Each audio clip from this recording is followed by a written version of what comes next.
Ողջույն սիրելի հայրենակիցներ, ճիշտն ասած ես ամբողջովին ուրիշ ելույթ էի նախապատրաստել, քանի որ պարոն Կոնջորյանը տեղում չի,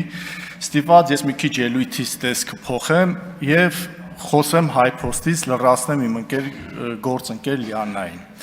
Ես այս պահին ուզում եմ խոսել ոչ թե որպես падգամավոր, այլ մի պատմություն պատմել միջին վիճակագրական քաղաքացի Հարություն Մնացականյանից, ով արտահանումներ է կատարում Եվրոպա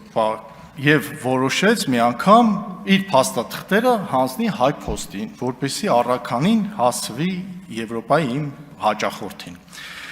Հետաքրքիր պատմություն է, բայց պիտի պատմեմ, որ հետո հասկանանք ինչու է վնասով աշխատում HiPost-ը։ Ուրեմն հրապարակում, ոչ թե մարզերում կամ որևէ այլ տեղ, մտա HiPost, փաստաթղթերս ձեռքս, մի 45-50 րոպե սպասեցի հերթի, հերթը հասավ ինձ տվեցի եւ աշխատող սպասարկող աղջնակը ինձ տվեց մի հատ թուղթ, սենց ծրար, այդ ծրարը անկեղծ եմ ասում, պարոն Միքայելյան, դուք ին մարդեք կհիշեք, որ սովետական ժամանակաշրջանում մթերային խանութում, որ գնում էին կարակ կամ դոկտորսկի երշիկ առնելու, այդ թղթով էին փաթաթում 300 գրամ թուղթ է լինում 700 գրամ երշիկ։ Ու ինձ տվեց այդ թուղթը, այդ ծրարը, դրեցի,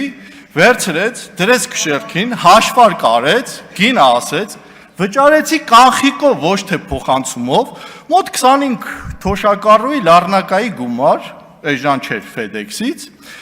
եւ դրանից հետո հետ վերադարձրեց թուղթ, ասում 1000 ներողություն ունես, ինչ պիտի անեմ, ասում եմ, պիտի ձեռագիր գրեք, ասում եմ, ձեռագիրը շատ գեշ է, որ ես գրեմ Իտալիա, կարող է Իռլանդիա գնա։ Մի խոսքով երկար բանակցություններից հետո չկարողացա համոզել եւ գրեցի տպատարի նման, sense դանդաղ գրեցի, տվեցի եւ առաքանին գնաց։ Անցավ 13 օր։ Հաճախորդից գնում եմ պատասխան կա թղթերից, ասում եմ ոչ։ Անցավ եւս 3 օր։ Ես ստիպված մտա կայք։ Եթե մտնեք HiPost-ի կայք հիմա, ես երեք էլ փորձեցի, գրում է 404 երրորդ։ Ստիպված, error, ես ֆրանսերեն եմ դպրոցում անցել, կարող եմ է ասել, իրական չի դա։ Նորից հետ եմ վերադարձել HiPost, նորից կանգնել եմ 40 րոպե հերթ, նորից մոտեցել եմ աշխատակցին, խնդրում եմ, ասում եմ, իմ փաստաթղթերը ուր են, ասում եմ չգիտենք, անցավ եւս 20 օր, իմ բեռը արդեն հասնում է Եվրոպա, հասնում է իր տեղ, կոնտեյներով 40 օր ճանապարհ է գնում, թղթերս չկա, գոյություն չունի, ես նորից օրը մեջ գնում եմ, որպեսզի կարողանամ մի ձև գոնե հետ վերադարձեմ, եթե պահեստում է կորել իմ փաստաթղթերը, որպեսզի FedEx-ով ուղարկեմ 2 օրում հասնի։ Ոչ մի պատասխան, ու այդ աղջիկը արդեն հենց ինձ տեսնում էր, արդեն փախնում էր, հենց մտնում էր, տեսնում էր, ինքը գործ էր անում, տեսնում էր հերթի մեջ կանգնած եմ, փախնում էր, որը արդեն աչքից առաջ չհայտնվեր։ Եվ բեռս հասնում է Իտալիա, ստիպված, ես կապ եմ հաստատում Իտալիայի Մաքսայինի աշխատողի հետ, խնդրում եմ մեյլով ուղարկում եմ փաստաթղթերը եւ կարողանում եմ իմ բեռը մաքսազերծել։ Եվ 45-50 օր հետո նոր իմ փաստաթղթերը հասնում է հասցեա տիրոջը։ 11 ամիս առաջ։ 11 ամիս առաջ, ես ինչ ասում եմ, կարող եք ցանկացած մարդ գնալ Երևանի կենտրոնական Post-ի մասնաշենք եւ այդ ընթացակարգով անցնել։ Այո, դրանից հետո որոշեցի падգամավոր դառնալ։ Ու եթե այս ու պատկերացնում եք HiPost-ը պատկանում է ԲՏԱ նախարարությանը, ԲՏԱ նախարարությունը բացեք։ Բարձր տեխնոլոգիական չէ նախարարություն, չէ, օրինակ, այսպես ասած։ Բարձր տեխնոլոգիական նախարարությունը 20-րդ, 19-րդ դարի ընթացակարգով է շարժվում։ Տպագիր չեն տպում։ Ու իմ փաստաթղթերը կորավ եւ այդ փաստաթղթերը եթե նորից հանեի, մի հատ պիտի դիմեի Առևտրի արդյունաբերության պալատի Մարգարիտ Տյոտյային, որպեսզի կարողանար վերականգնել ծագման սերտիֆիկատը, դիմեի ֆիտոսանիտարական սերտիֆիկատ Բարխուդարյան Վարդանին, դիմեի իմ բրոկեր Մարտինին եւ գտնեի Մաքսայինի աշխատող Մկրտչյան Նարեկին, որ հերթափոխում աշխատում, որ այդ invoice-ից վրա ամսաթիվը գրեր, որ ես կարողանայի փող ստանայի իմ իտալիացի կլիենտից։ Այս 19-րդ դարի մոտեցումով մենք ուզում ենք ինչ-որ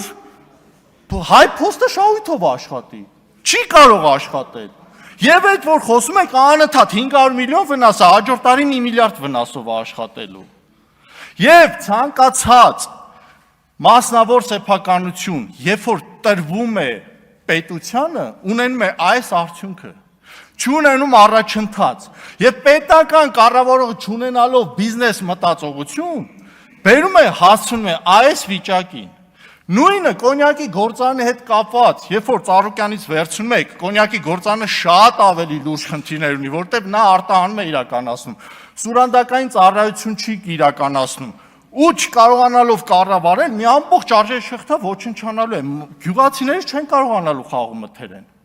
Այս տարի կարող է ինչ-որ մի ձև, ինչ-որ հնարավոր տարբերակով եւ բանակցությունների սխալ կառավարման արդյունքում ունենալու ենք շատ մեծ խնդիրներ։ Ես հիշում եմ 2021-22 թվականին, երբ որ Գորիսի